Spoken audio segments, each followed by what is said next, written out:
এই পানিতেই কিন্তু আমরা যে সার যেগুলো ছিটাই বা মাটিতে যে সারগুলো থাকে সেইগুলোই কিন্তু বিভিন্ন প্রকার ভাইরাস, ব্যাকটেরিয়া যে উপকারী জীবাণুগুলো থাকে তারা বিভিন্ন প্রকার এনজাইম সিক্রেট করে। তারা এই সারগুলোকে ভেঙে পানির সঙ্গে মিশে আয়নে পরিণত করে। সেটাই কিন্তু গাছ পরে শিকড়ের মাধ্যমে গ্রহণ করে তার খাদ্য তৈরি করে, গাছের জীবন ধারণ করে, তার শক্তি সঞ্চয় করে, খাদ্য সঞ্চয় করে এবং সর্বশেষ ফুল দিয়ে ফলনটা দেয় আমাদেরকে। আসসালামু আলাইকুম প্রিয় কৃষক বন্ধুরা এবং তরুণ কৃষি উদ্যোক্তা বন্ধুরা। আমি কৃষিবিদ এস এম ফজলে রাব্বি, সবাইকে জানাচ্ছি আন্তরিক শুভেচ্ছা এবং অভিনন্দন। প্রিয় বন্ধুরা, বর্তমানে আপনারা জানেন যে বোরো ধানের মৌসুম চলছে। বাংলাদেশের প্রায় 64 জেলায় এবং ভারতের পশ্চিমবঙ্গের অনেকগুলো জেলায় এই বোরো ধানটি চাষ করা হয়। বিভিন্ন প্রকার ধান কৃষকরা চাষ করে থাকেন, বিভিন্ন প্রকার এইচআইভি ধান, বিভিন্ন প্রকার হাইব্রিড ধান, দেশি জাত, বিভিন্ন ধরনের বিভিন্ন জাতের ধান চাষ করে থাকেন এই সকল অঞ্চলে। তার মধ্যে কিছু কিছু এলাকায় বোরো ধান রোপণ অলরেডি হয়ে গেছে, কিছু কিছু এলাকায় চলছে বা আগামীতে শুরু হবে আর কি। এরকম একটি সময় আমি খুব গুরুত্বপূর্ণ একটি বিষয় নিয়ে আপনাদের সামনে হাজির হয়েছি, সেটা হচ্ছে যে বোরো ধান চাষে যে সকল ভুলে ফলন কম হয়, খুব কমন কিছু ভুল আমাদের কৃষকরা করে থাকেন, যে কারণে কিন্তু আমরা এস্টিমেটেড অর্থাৎ আমাদের চাহিদা অনুযায়ী ফলনটা কিন্তু পাই না। তার মধ্যে বিশেষ করে গুরুত্বপূর্ণ একটি হচ্ছে কি, যে সেচ ব্যবস্থা। এই সেচ ব্যবস্থা সম্পর্কে কিন্তু খুব ভালোভাবে আমাদের কৃষকরা জ্ঞাত না, যে কারণে ওনারা কি করেন, অনেকেই দেখা যাচ্ছে যে পানি ধরে রাখা এবং ছেড়ে দেওয়া, পানি ধরে রাখা এবং ছেড়ে দেওয়া, এই যে দুইটা বিষয়, এটা কখন করতে হবে কখন করতে হবে না এই বিষয়টা কিন্তু ওনারা বুঝেন না। এই সমস্যাটা কিন্তু হয়। দেখা যাচ্ছে যে ওনারা দীর্ঘ সময় ধরে পানি ছেড়ে রাখছেন, শুকিয়ে যাচ্ছে, গাছ ঠিক মতো সার নিতে পারছে না। আবার দেখা যাচ্ছে যে ওনারা আবার পানি ধরেও রাখছে দীর্ঘ সময় ধরে, দুটোরই কিন্তু অনেক অসুবিধা আছে। দেখেন, ধান গাছটি এমন একটি উদ্ভিদ, এটার শিকড় কিন্তু খুব বেশি গভীরে যায় না, খুব বেশি গভীরে পৌঁছায় না। এটা কেমন শ্যালো রুটেড, অর্থাৎ শিকড়টা কিন্তু মাটির উপরে থাকে। এই ঠিক অল্প কয়েকটা জায়গার মধ্যে 3-4 ইঞ্চি জায়গার গভীরতায় কিন্তু শিকড় থাকে। শিকড় যখন উপরে যাবে না, তখন যদি বেশি শুকনো হয়ে যায়, তখন কি হবে, তখন এই মাটি ভেজা না থাকলে আমরা যখন সার দেই, সার প্রয়োগ করি, তখন আমরা সার প্রয়োগ করি বা না করি, মাটিতে যেই ছোট ছোট ছিদ্রগুলো, ফাঁকাগুলো, এই ফাঁকা জায়গায় কিন্তু বাতাস থাকে আর পানি থাকে। তো আমরা এইখানে সেচের মাধ্যমে পানি দিয়ে থাকি। এই পানিতেই কিন্তু আমরা যে সার যেগুলো ছিটাই বা মাটিতে যে সারগুলো থাকে সেইগুলোই কিন্তু বিভিন্ন প্রকার ভাইরাস, ব্যাকটেরিয়া যে উপকারী জীবাণুগুলো থাকে তারা বিভিন্ন প্রকার এনজাইম সিক্রেট করে।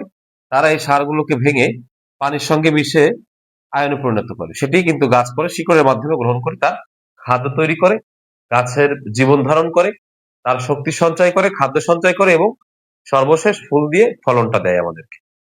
কিন্তু যদি আমরা কোনো কারণে পানি না দিয়ে থাকি বা এই শ্যালো রুটের জায়গাটা যদি শুকনো থাকে, তাহলে কিন্তু পর্যাপ্ত পরিমাণ নিউট্রিয়েন্ট বা পুষ্টি গাছ গ্রহণ করতে পারবে না। কারণ এর সারটা কিন্তু ভাঙতে পারবে না পানিতে, পানির অভাবের কারণে। এই একটা বড় সমস্যা। আবার যদি আমরা পানি ধরে রাখি, আমরা বেশি সময় ধরে, যে গাছটা কিরকম আমরা পানি ধরে রাখলাম, বেশ মাটির উপরে কিছু জায়গায় পানি ধরে রাখলাম। এখন এই যে যেই আমরা বলেছি যে মাটিতে কিন্তু বাতাসও থাকে, তো এরকম পানি ধরে রাখলে হয় কি, এই যে মাটির ভিতর যে ক্ষুদ্র ক্ষুদ্র বায়ু কুঠুরি যেখানে বাতাস থাকে, সে জায়গাগুলো কিন্তু পানিতে ভর্তি হয়ে যায়, বাতাস আর থাকে না। এরকম একটা পর্যায়ে এসে এই যে শিকড় গুলো দেখতে পাচ্ছেন, এই শিকড় গুলো কিন্তু শ্বাস নেয়। এই যে মাটি থেকে এখানে কিন্তু অক্সিজেন, এই যে অক্সিজেন যেটা আমরা শ্বাস গ্রহণ করি যে অক্সিজেন দিয়ে, শিকড়ও কিন্তু এই অক্সিডাইজেশন দরকার হয় এদেরকে শ্বাস গ্রহণ করার জন্য। তখন কিন্তু এই বাতাসের অভাব থাকার কারণে, মাটিতে অক্সিজেন না থাকতে পারার কারণে তারা কিন্তু এই শ্বাসটা নিতে পারে না।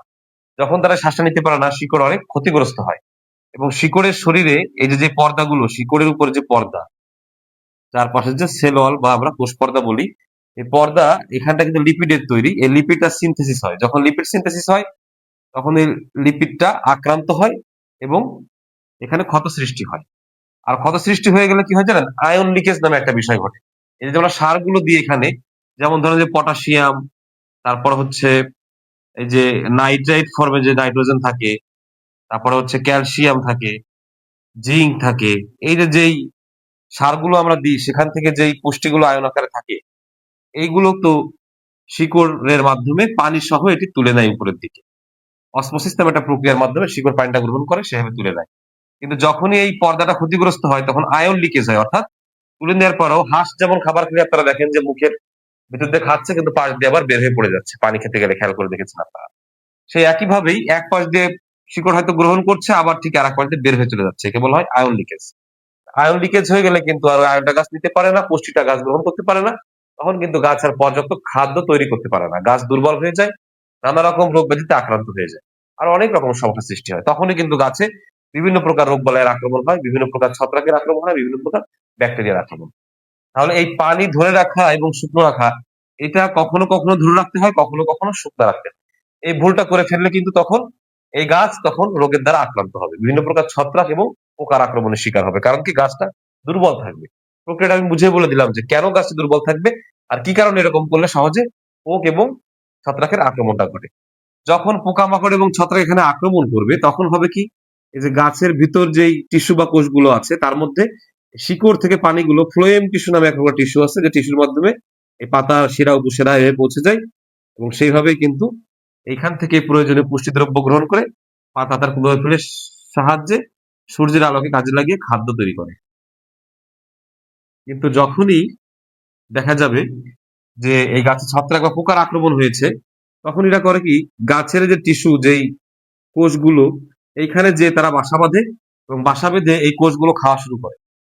খাওয়ার তখন হয় কি, এই যে ফ্লোয়েম যেই শিরা উপশিরা যে সংযোগটা শিকড়ের সঙ্গে, এটি কিন্তু আর থাকে না, কানেকশনটা কিন্তু ডিসকানেক্ট হয়ে যায়।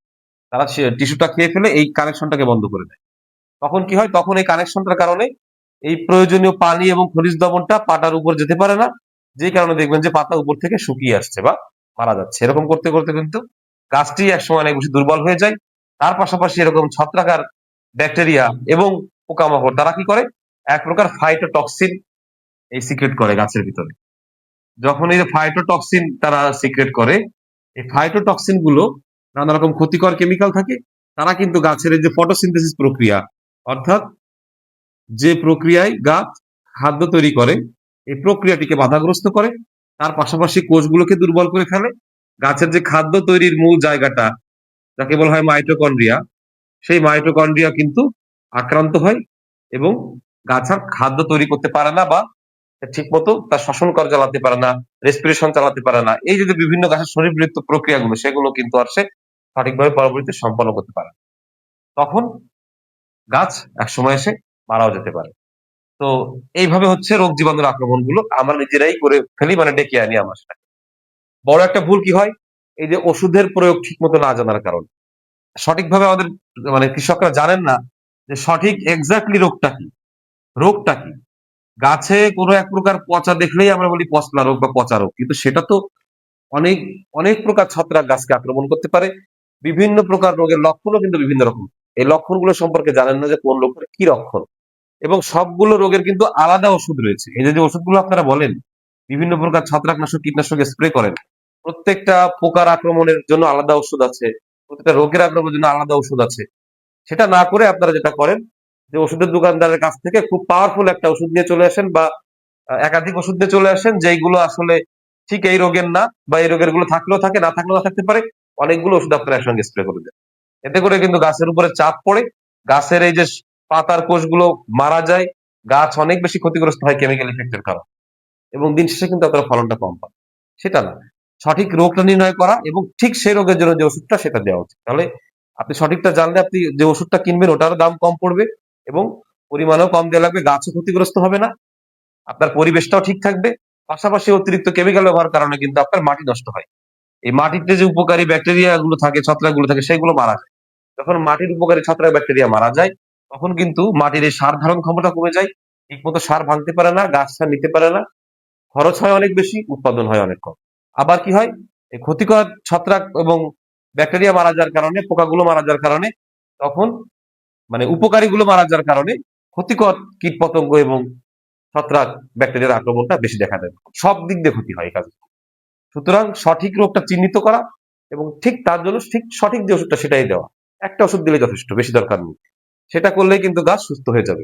এখানটা একটা বড় ধরনের ভুল করেন আমাদের কৃষকরা, তারা চিনতে না পারে, জানতে না পারে, একটা ওষুধের দোকানে যে একদম ইচ্ছা মতো ভুলভাল ওষুধ প্রয়োগ করে অনেক বেশি ক্ষতি করে ফেলেন। এই জায়গার ক্ষতি করেন, মাটির ক্ষতি করেন, গাছের ক্ষতি করেন, এবং এটা মানুষের স্বাস্থ্যের জন্য এবং পরিবেশের জন্য অনেক বেশি ক্ষতিকর হয়। গেল আর একটা বড় ভুলের বিষয়। আর একটা কি কাজ করেন? অযথা ওষুধ স্প্রে করেন। মানে ওষুধটা অযথা, কোনো কারণ ছাড়া। গাছে কোনো আক্রমণ হয়নি, কিচ্ছু না। শুধুই আপনি অযথা ওষুধ দিচ্ছেন। এতে করেও কিন্তু অনেক ক্ষতি হবে। কারণ কি?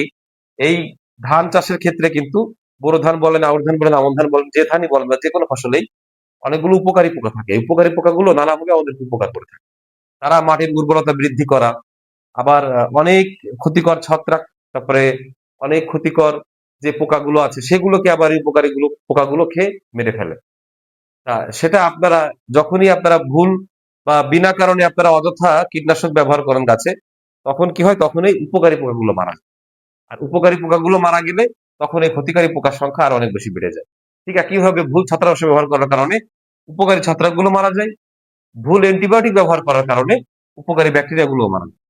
সেইভাবে একে তো উপকারগুলোকে আমরা মেরে গাছের যেই উর্বরতা, তারপর যে সার ধারণ ক্ষমতা, এগুলো সব আমরা ক্ষতি করে ফেলছি, কমিয়ে ফেলছি। তার পাশাপাশি আবার ক্ষতিকর যে বিভিন্ন প্রকার পোকামাকড়, রোগ জীবাণু আছে সেগুলোর আবার আক্রমণ মাত্রাটা আমরা বাড়িয়ে ফেলছি। আবার ভুল ওষুধ প্রয়োগ করলে, একই ওষুধ বারবার প্রয়োগ করলে কি হয়? ওইখানকার যে ক্ষতিকর ছত্রাক, ব্যাকটেরিয়া, পোকাগুলো থাকে, এদের শরীরে একটা রেজিস্ট্যান্স তৈরি হয়। তখন অনেক বেশি পাওয়ারফুল ওষুধ ব্যবহার করলেও কিন্তু কাজ করে না এরা। বরং এরা সংখ্যা আরো অনেক বেশি বেড়ে যায়। অন্যান্য ক্ষতিকর পোকামাকড়, ছত্রাকগুলো কিন্তু অনেক বেশি বেড়ে যায়। তো এইভাবে কিন্তু আমরা আরো অনেক ধরনের ক্ষতির শিকার হই। তো না বুঝে না জেনে কাজ করার কারণে কি সমস্যাগুলো বললাম? এই যে সেচ ব্যবস্থা একটা, এই যে ওষুধের একটা ভুল ব্যবস্থা, তারপরে একটি বড় সারের একটি ভুল ব্যবস্থা। আমাদের কৃষকরা আসলে সঠিকভাবে জানেন না যে সারটা আমরা কেন দিই এবং সারে কি উপাদান থাকে, কয়টা উপাদান আমাদের প্রয়োজন। আমাদের গাছকে সুস্থভাবে, সুন্দরভাবে পেলে পুষে ভালো ফলনটা আনতে গেলে আমাদের যেমন nitrogen, phosphorus, potassium, sulphur, magnesium, calcium, zinc, boron, এই যে ৮টা সারের কথা বললাম, এই ৮টা সার কিন্তু মানে বিভিন্ন সময়ে বিভিন্ন সার কম, বিভিন্ন সার বেশি এরকম লাগে, কিন্তু এই ৮টা সারই কিন্তু পুরো সময় কম অথবা বেশি কিন্তু প্রয়োজন হয়। অর্থাৎ একদম চারা থেকে শুরু করে, যখন আপনি বীজ রোপণ করলেন, বীজ থেকে চারা হলো এবং চারা থেকে শুরু করে ফলন এবং ফলন উঠানো, এই যে টোটাল কাজটা এটা কমপ্লিট করার জন্য একদম শুরুর দিন থেকে শুরু করে শেষ দিন পর্যন্ত কিন্তু এই এই যে ৮টা উপাদানের কথা বললাম, এই ৮টা উপাদানটা আমাদের সাপ্লাই করার প্রয়োজন হয়। এর বাইরেও আরো ৩-৪টি উপাদান প্রয়োজন হয়, যেমন কপার, মলিবডেনাম, ম্যাঙ্গানিজ। তো এইগুলা, তারপরে থাকে আয়রন, অ্যালুমিনিয়াম, এগুলো কিন্তু কম বেশি মোটামুটি মাঠে থাকে, কিন্তু এই ৮টা আমাদের কিন্তু একদম টোটাল সময়টাই কিন্তু ৮টা উপাদান আমাদের সাপ্লাই প্রয়োজন হয়। কখনো কোনোটা কম, কখনো কোনোটা বেশি। যদি আমরা ভুল করি, যখন নাইট্রোজেনটা কম দরকার তখন যদি আমরা বেশি দিয়ে দিই, আমাদের ফলন কিন্তু কমে যায়। আবার যখন নাইট্রোজেনটা বেশি দরকার আমরা যদি কম দিয়ে দিই, আমাদের কিন্তু গাছ বাড়বে না ঠিক মতো। এরকম করে প্রত্যেকটা উপাদানেরই কিন্তু গাছের বিভিন্ন পর্যায়ে যে স্টেজ গুলা, গাছ বীজ থেকে চারা হলো, সে চারাটা বৃদ্ধি শুরু করলো, সেখান থেকে কুশি হওয়া শুরু করলো, কুশি থেকে শীষ ধরা শুরু করলো, সেখান থেকে দানা হওয়া শুরু করলো, তারপরে দানাটা ম্যাচিউর হলো, পরিপক্ক হলো। এই যদি এতগুলো ধাপ, প্রত্যেকটা ধাপেই কিন্তু কোনো সার কম লাগে, কোনো সার বেশি লাগে, অর্থাৎ কোনো পুষ্টি উপাদান কম লাগে, কোনোটা বেশি লাগে। এই বিষয়টা কিন্তু আমাদের কৃষক ভাইরা জানেন না। যেই কারণে ম্যানেজমেন্টটা সারটা ঠিক মতো না হওয়ার কারণে আশানুরূপ ফলন কিন্তু পাওয়া যায়। যদি এই সমস্ত বিষয়গুলো জেনে শুনে বুঝে আপনারা চাষ করতে পারেন, তাহলে কিন্তু বোরো ধান চাষ করা খুবই লাভজনক। এবং বোরো ধান চাষ করে আপনারা যে মুনাফা সাধারণত আয় করেন, তার চেয়ে ১০ গুণ বেশি পর্যন্ত মুনাফা আয় করা সম্ভব, যদি আপনারা এগুলো জেনে বুঝে চাষ করেন। এই জন্য আমি আপনাদের জন্য একটি কোর্সের ব্যবস্থা করেছি। সেটি হলো একটি অনলাইন কোর্স। এই অনলাইন কোর্সটি আমরা শুরু করতে যাচ্ছি ৭ ফেব্রুয়ারি থেকে ১০ ফেব্রুয়ারি পর্যন্ত। এই ৪ দিন ব্যাপী এই কোর্সটি চলবে এবং সময় থাকবে হচ্ছে রাত ৮টা থেকে ৯টা ৩০ পর্যন্ত। এরকম করে টানা ৪ দিন ৪টা ক্লাস। এবং এই কোর্সটা শেষ করে এই বোরো ধান চাষ সম্পর্কে যাবতীয় তথ্যগুলো, বৈজ্ঞানিক তথ্যগুলো সম্বলিত আমার লেখা যে পিডিএফ বইটি, সেই বইটিও কিন্তু আপনারা পেয়ে যাবেন বিনামূল্যে, যারা এই কোর্সে অংশগ্রহণ করবেন। এবং আপনাদের এই কোর্সগুলো সম্পন্ন করার পরে আবার নতুন করে এইগুলো সব রেডি করে আবার ভিডিও ফাইল তৈরি করে আপনাদেরকে দেওয়া হবে, সেটাও আপনারা পেয়ে যাবেন সম্পূর্ণ বিনামূল্যে। তো আমাদের হাতে আর বেশি সময় নেই। আজকে ইতোমধ্যে প্রায় ৪ তারিখ পার হয়ে যাচ্ছে। আর মাত্র ২-১ দিন সময় আছে। আপনারা এর মধ্যেই এর রেজিস্ট্রেশন কার্যক্রমটি সম্পন্ন করতে হবে। এবং এই রেজিস্ট্রেশন কার্যক্রম সম্পন্ন করার জন্য আমি একটি খুব সীমিত ফি ধরেছি আপনাদের জন্য। মাত্র ৳২০০ একটা অ্যাফোর্ডেবল ফি, সবাই দিতে পারবেন। এবং ফিটি আপনারা, আমি একটি বিকাশ নাম্বার লিখে দিচ্ছি, 01717005357। এই নাম্বারটিতে আপনারা ৳২০০ সেন্ড মানি করবেন। আর আমার যে ভিডিওটি আপনারা দেখছেন, এই ভিডিওর স্ক্রিনে দেখবেন উপরের দিকে একটা হোয়াটসঅ্যাপ নাম্বার লেখা আছে। এই হোয়াটসঅ্যাপ নাম্বারে আপনারা যোগাযোগ করবেন। হোয়াটসঅ্যাপ নাম্বারটিতে যোগাযোগ করে আপনার নাম, ঠিকানা, সব ডিটেলস তথ্যগুলো দিবেন। দিয়ে তারপরে আপনি এই বিকাশে এই অ্যাকাউন্টে 200 টাকা সেন্ড মানি করে আপনার রেজিস্ট্রেশন প্রক্রিয়াটা সম্পন্ন করবেন। তাহলে আপনারা এই দীর্ঘ সময় নিয়ে আমার এই আলোচনাগুলো শুনতে পারবেন এবং একটা বেসিক ধারণা আপনাদের চলে আসবে যে বোরো ধানটা আসলে কিভাবে চাষ করলে আপনি ফলনটা অনেক বেশি বৃদ্ধি করতে পারবেন এবং দানার কোয়ালিটিটা অনেক বেশি ভালো করতে পারবেন। তো আমি সবাইকে আহ্বান জানাবো, আপনারা এই কোর্সটিতে অংশগ্রহণ করুন এবং অংশগ্রহণ করে এই ধান চাষ সম্পর্কে বৈজ্ঞানিক ধারণাটা আপনাদেরকে আরেকটু বাড়িয়ে নিন। তো সবাইকে আমি বলবো, যদি আমার ভিডিওটি ভালো লেগে থাকে আজকে, তাহলে অবশ্যই আপনারা লাইক করবেন, কমেন্ট করবেন, শেয়ার করে সবার মধ্যে ছড়িয়ে দিবেন।